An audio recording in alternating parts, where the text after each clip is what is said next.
একটি বিশেষত্ব বা এই মায়ের একটি বিশেষত্ব বলতে পারবেন, এই বেহিরা গ্রামে কিন্তু গোটা গ্রামেও একটা মূর্তি পূজা হয় না। আমি শুভশ্রী, আমি আজ এসেছি বেহিরা মায়ের কাছে, যাকে আমরা এক কথায় বেইরের মা বলি। মাটি অবস্থিত হচ্ছে বীরভূমের পুরন্দপুর থেকে 5 মিনিটের রাস্তা। আসুন আপনাদেরকে মন্দিরটা ঘুরে দেখায়।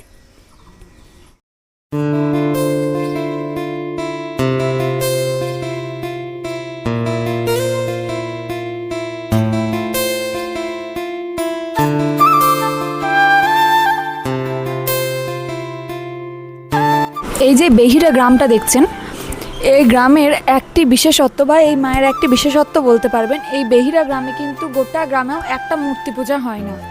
এই মাই কিন্তু একমাত্র এই গ্রামে পূজিত হন। এবং এই যে মন্দিরটি দেখছেন, এই মন্দিরটি কিন্তু অনেক পুরনো। এই মন্দিরটি ভরদ্বাজ মুনির আশ্রম ছিলেন। এবং এই যে পঞ্চমুণ্ডী আসনটা আপনারা দেখতে পাচ্ছেন, এই পঞ্চমুণ্ডী আসনেই কিন্তু ভরদ্বাজ মুনি তিনি তপস্যা করেছিলেন।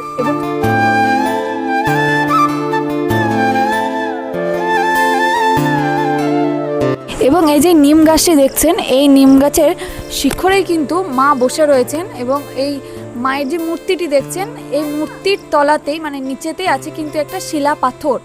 ওই নিম গাছের যে ডাল মানে নিম গাছের যে শিকড়, ওই শিকড়েই বসে আছে কিন্তু মা নিম্নবাসিনী।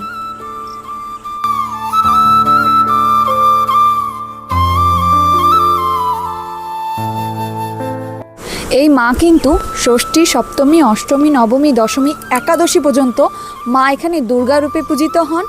এবং দীপান্বিতা অমাবস্যা কার্তিক মাসে তখন কিন্তু মা কালী রূপে এখানে পূজিত হন। এবং চৈত্র মাসে যে বাসন্তী পূজা আছে তখন কিন্তু মা এখানে অন্নপূর্ণা রূপে পূজিত হন।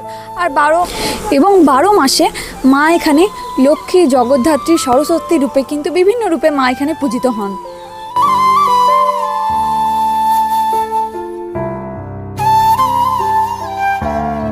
এবং এখানকার মুনি ঋষিরা একের মধ্যে কিন্তু বহুকে দেখেছিলেন, মানে একটি মাকে তারা বহু রূপে দেখেছিলেন। সেই জন্যেই কিন্তু এই নিম্ববাসিনী দক্ষিণাকালী মা এখানে বহু রূপে পূজিত হন। এবং এই যে গ্রামটি দেখছেন, এই গ্রামের কিন্তু একটি বিশেষত্ব আছে। এই গ্রামে কোনো মূর্তি পূজা হয় না বা কোনো অন্যান্য পূজা হয় না। এই মাকেই সর্বরূপে পুজো করা হয়।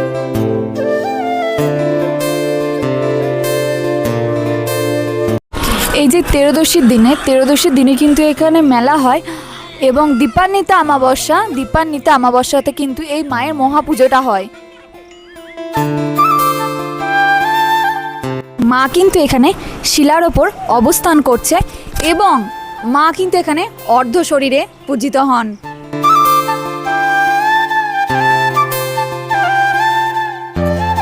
এখানে কিন্তু অনেক মুনি ঋষিরা তপস্যা করতে আসতেন বা এখনও কিন্তু এখানে অনেক মুনি ঋষিরা এখানে তপস্যা করতে আসেন।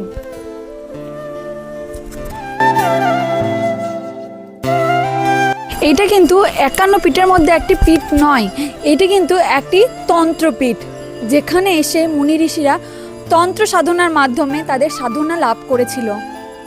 সে থেকে যখন বিশ্বামিত্র মা অন্নপূর্ণাকে নিয়ে আসছিলেন বক্রেশ্বর নদীর এইদিকে, বক্রেশ্বরে প্রতিষ্ঠা করব বলে, তখন কিন্তু নদীর জল কম থাকার কারণে নৌকা কিন্তু আটকে যায়। মা কিন্তু আর বক্রেশ্বরে প্রতিষ্ঠিত হতে পারেননি। তখন বিশ্বামিত্র জানতে পারেন যে এখানে ভরদ্বাজ মুনির একটা আশ্রম আছে। তো বিশ্বামিত্র আসেন ভরদ্বাজ মুনির আশ্রমে ভরদ্বাজ মুনির সঙ্গে দেখা করতে। তো এখানেই কিন্তু মা অন্নপূর্ণাকে প্রতিষ্ঠিত করে এবং এই কালীর রূপেই কিন্তু মা অন্নপূর্ণা প্রতিষ্ঠিত আছে। এবং আমি যখন আরও অন্যান্য মন্দিরে গেছি, আমি কিন্তু প্রত্যেক জায়গায় বাবা ভৈরবের মন্দির দেখেছি। এখানে বাবা ভৈরবের মন্দির নেই, কারণ হচ্ছে মা অন্নপূর্ণা যখন কাশী থেকে আসছিলেন বা চলে এসেছিলেন তখন কিন্তু বাবা ভৈরবকে সঙ্গে করে নিয়ে আসেনি, তাই কিন্তু এখানে বাবা ভৈরবের কোনো মন্দির নেই।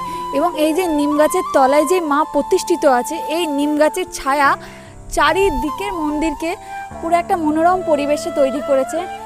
এবং এই জায়গাতে আপনি এলে, মাকে দর্শন করলেই আপনি বুঝতে পারবেন যে মা এখনো জীবন্ত বা মা কতটা জাগ্রত।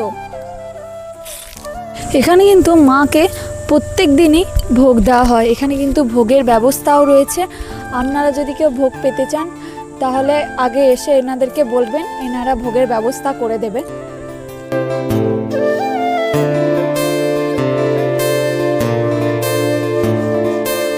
এবং চারিদিকটা একবার দেখুন, কেমন গাছ ছমছমে পরিবেশ,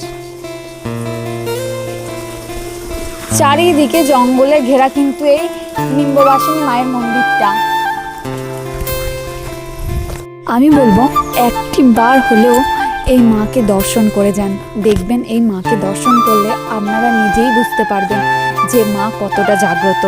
মায়ের মুখ দেখলেই আপনারা বুঝতে পারবেন যে মা, মানে মায়ের দিকে তাকালেই আপনাদের মনের যত কষ্ট দুঃখ আছে সব ঘুচে যাবে। জয় মা নিম্ববাসিনী। রাধে রাধে। আবার দেখা হবে পরের কোনো ভিডিওতে।